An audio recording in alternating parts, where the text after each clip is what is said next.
Welcome to வில்வாஸ் kitchen. இன்றைக்கி நம்ம instant வீட் ஆனியன் தோசை எப்படி செய்யுதுன்னு பார்க்கலாம். ஒரு பெரிய கப் கோதுமை மாவு எடுத்திருக்கேன். 2 பெரிய வெங்காயம் கட் பண்ணி வச்சுருக்கேன்.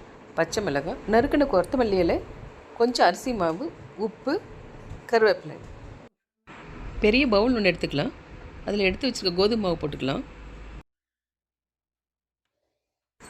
3 டேபிள் ஸ்பூன் அளவுக்கு அரிசி மாவு போட்டுக்கலாம்.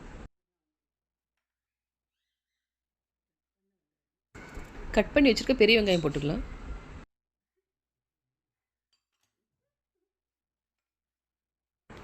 தேவையான அளவு உப்பு போட்டுக்கலாம்.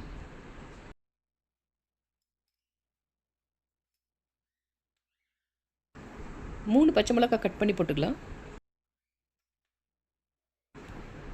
கருவேப்பிலையும் கட் பண்ணி போட்டுக்கலாம். கட் பண்ணி வச்சுருக்க கொத்தமல்லி போட்டுக்கலாம்.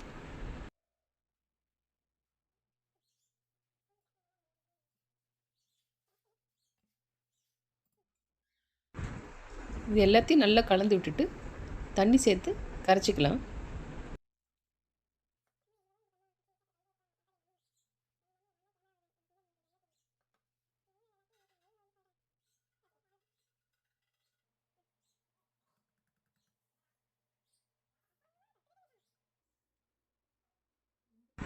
இந்த அளவு இலக்கமாக இருக்கிற மாதிரி கரைச்சி எடுத்துக்கலாம். கரைச்ச மாவு 5 நிமிஷம் ஊற வச்சிடலாம். ஊற வச்சுட்டு தோசைக்கு தேவையான சட்னி ரெடி பண்ணிக்கலாம். ஒரு மிக்ஸி ஜாரில் கட் பண்ணி வச்சுக்க தேங்காய் போட்டுக்கலாம்.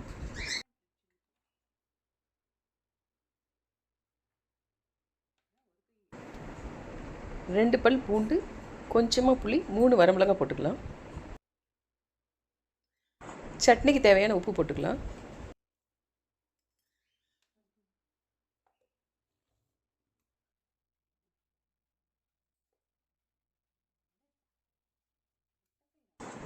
இப்போது சட்னி ரெடி ஆகிடுச்சு.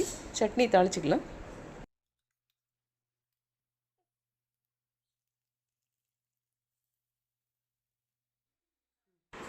இப்போ தோசை ஊற்றிக்கலாம்.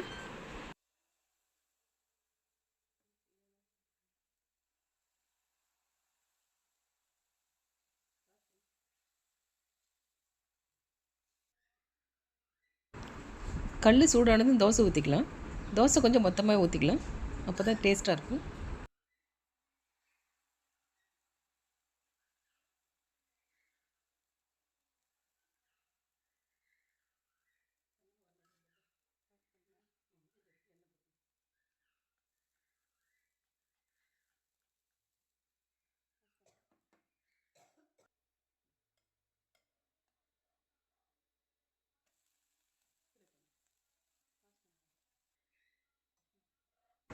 டேஸ்டான இன்ஸ்டன்ட் கோதுமை ஆனியன் தோசை ரெடி. வீடியோ பிடிச்சிருந்தால் லைக் பண்ணுங்கள், சப்ஸ்கிரைப் பண்ணுங்கள்.